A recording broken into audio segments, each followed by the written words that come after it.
আসসালামু আলাইকুম। সর্বশেষ আপডেট আন্তর্জাতিক অঙ্গনে এবং খবরাখবরে আপনাদেরকে স্বাগতম। এই মুহূর্তে আমাদের হাতে এসেছে কিছু ভয়ানক আন্তর্জাতিক সংবাদ। জানিয়ে দেব প্রথমেই সংবাদ শিরোনাম। গাজা থেকে সেনা প্রত্যাহার হলে পদত্যাগ করার হুঁশিয়ারি দিয়েছে ইসরায়েলি মন্ত্রী। এদিকে গাজাকে কে শাসন করবে প্রশ্নে যা বললেন ফিলিস্তিনি প্রধানমন্ত্রী।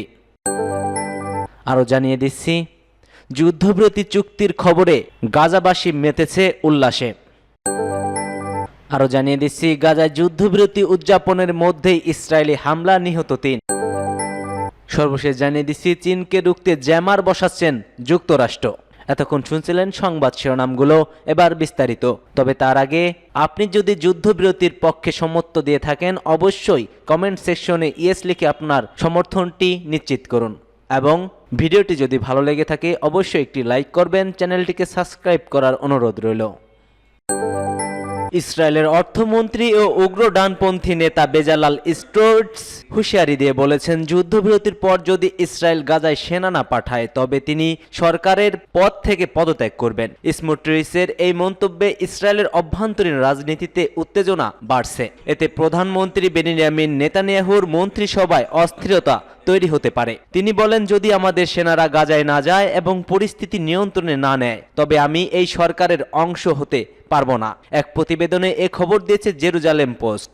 স্মোট্রিচ বুধবার রাতে বলেছেন যে যুদ্ধ চুক্তি সরকারের উপস্থাপন করাতে হবে তা ইসরায়েলের জাতীয় নিরাপত্তার জন্য খারাপ এবং বিপজ্জনক। তিনি আরো বলছেন, প্রতিটি জিম্মি ব্যক্তিরকে ফিরিয়ে আসার প্রতি যে অপরিসীম আনন্দ এবং উত্তেজনা রয়েছে সেই সাথে এই চুক্তি যুদ্ধের অনেক অর্জনকেই ক্ষতিগ্রস্ত করেছে, যেখানে এই জাতির বীরেরা তাদের জীবন ঝুঁকিতে রেখেছিল। এটা সৃষ্টিকর্তা না করুন, আমাদের রক্তের বিনিময়ে অন্তত ব্যয়বহুল হতে পারে। আমরা এর তীব্র বিরোধিতা করছি। আমরা নীরব বসে থাকব না। আমাদের ভাইদের রক্তের চিৎকার আমাদের ডাকছে। আমরা নিশ্চিত হতে চাই যুদ্ধ পুনরায় সম্পূর্ণ শক্তির সঙ্গে ব্যাপকভাবে এবং নতুন কৌশল নিয়ে পুনরায় শুরু হবে, যতক্ষণ না আমরা একটানা বিজয় অর্জন করি যার মধ্যে হামাসের পূর্ণ ধ্বংস এবং সফল জিম্মি ব্যক্তির নিরাপদ প্রত্যাবর্তন অন্তর্ভুক্ত থাকে। গাজা যুদ্ধের পর অঞ্চলটি শাসন কেবল ফিলিস্তিনি কর্তৃপক্ষের অধীনে থাকা উচিত বলে মন্তব্য করেছেন ফিলিস্তিনি প্রধানমন্ত্রী মোহাম্মদ মুস্তফা। নরওয়েতে অনুষ্ঠিত এক সম্মেলনে বক্তৃতা দিতে গিয়ে তিনি কথা বলেছেন। ফিলিস্তিনি প্রধানমন্ত্রী এ সময় বলেন, আশা করা হচ্ছে যুদ্ধবিরতি এবং গাজায় আটক ইসরায়েলি বন্দীদের মুক্তি দেওয়ার বিষয়ে চুক্তি শীঘ্রই সম্পন্ন হবে। যুদ্ধের অবসানে গাজা উপত্যকাকে শাসন করবে, এটি এখন আলোচনার অন্যতম প্রধান প্রশ্ন, যা এখন পর্যন্ত একটি অবিলম্বে যুদ্ধবিরতি এবং ইসরায়েলি জেলে আটক ফিলিস্তিনি বন্দীদের বিনিময়ে গাজায় আটক বন্দীদের মুক্তির উপর কেন্দ্রভূত। মুহাম্মদ মুস্তফা বলেন, গাজায় যুদ্ধবিরতি কার্যকর করতে এবং 15 মাসের যুদ্ধের পর মারাত্মক মানবিক সংকট মোকাবেলায় 20 লাখেরও বেশি মানুষের জন্য আরও ত্রাণ সামগ্রী সরবরাহ করতে চাপ প্রয়োগ চালিয়ে যাওয়া জরুরি। তিনি এ সময় জোর দিয়ে বলেছেন, যুদ্ধের পর গাজা শাসনের অধিকার কেবল বৈধ ফিলিস্তিনি নেতৃত্ব এবং ফিলিস্তিনি রাষ্ট্রের সরকারের হাতেই থাকা উচিত। গাজা শাসনের বিষয়ে ফিলিস্তিনি প্রধানমন্ত্রী বলেন, যুদ্ধবিরতি অপেক্ষায় থাকা অবস্থায় এটিও উল্লেখ করা গুরুত্বপূর্ণ যে গাজা শাসনে অন্য কোনো সত্তার উপস্থিতি গ্রহণযোগ্য হবে না। যুদ্ধবিরতি চুক্তির খবরে গাজায় হাজারো ফিলিস্তিনির উল্লাস।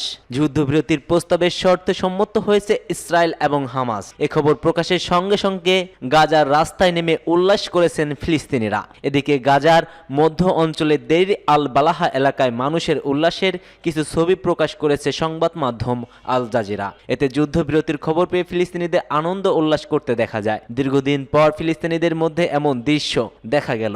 এর আগে বিবিসির প্রতিবেদনে বলা হয়, কাতার, মিশর ও যুক্তরাষ্ট্রের মধ্যস্থতায় 15 মাসের ইসরায়েলি আগ্রাসনের অবসান হতে যাচ্ছে। হামাসের একজন কর্মকর্তার বরাত দিয়ে এ তথ্য জানিয়েছে বিবিসি। ইসরায়েলি গণমাধ্যমের খবরে বলা হয়েছে, হামাস যুদ্ধবিরতি চুক্তিতে শেষ মুহূর্তে দাবি পেশ করেছে। কাতারের আলোচনায় অবস্থা নিয়ে একটি সংবাদ সম্মেলন করার আগে হামাসের ওই কর্মকর্তা বিবিসির সঙ্গে কথা বলেন। ইসরায়েলি গণমাধ্যমের প্রতিবেদনে বলা হয়েছে, মিশরের সঙ্গে গাজার দক্ষিণ সীমান্তের একটি গুরুত্বপূর্ণ ভূমি নিয়ে তারা ফিলাডেলফিয়া করিডোরিয়ার সম্পর্কে নতুন দাবি জানিয়েছে। মাসের পর মাস ধরে আলোচনা এখন চূড়ান্ত পর্যায়ে পৌঁছেছে। এদিকে গাজায় যুদ্ধবিরতি উদযাপনের মধ্যেই ইসরায়েলের ভয়াবহ হামলা, নিহত ৩। ফিলিস্তিনের গাজা উপত্যকায় টানা ১৫ মাস ধরে চলা নৃশংসতার পর কাঙ্ক্ষিত যুদ্ধবিরতির কথা জানা গেছে। যুদ্ধক্লান্ত গাজাবাসী এখন খবরে উল্লাসে মেতেছেন। তবে বন্ধ হয়নি ইসরায়েলি বাহিনীর নির্বিচার হামলা। গাজার খান ইউনুস এলাকা ও নুসেইরাত শরণার্থী শিবিরে ইসরায়েলি হামলায় ৩ জন নিহত হয়েছেন। গাজার দক্ষিণ অঞ্চলে খান ইউনুস এলাকায় ইসরায়েলি বিমান হামলায় ২ জন নিহত হওয়ার খবর পাওয়া গেছে। গাজায় ইসরায়েলি হামলায় ৮২ ফিলিস্তিনি নিহত সর্বমোট ২৪ ঘন্টা শেষে। এদিকে গাজার নুসেইরাত শরণার্থী শিবিরের আবাসিক একটি এলাকায় ইসরায়েলি সেনাবাহিনীর হামলায় ১ জন নিহত হয়েছেন, আহত হয়েছেন বেশ কয়েকজন। ইসরায়েল ও হামাস বিদ্যমান দুই পক্ষ গতকাল যুদ্ধবিরতির চুক্তিতে ঐক্যমতে পৌঁছালে জানা যায় ঐক্যমত ছিলেন যুক্তরাষ্ট্র। যুদ্ধবিরতির কার্যকর হবে আগামীকাল রবিবার থেকে।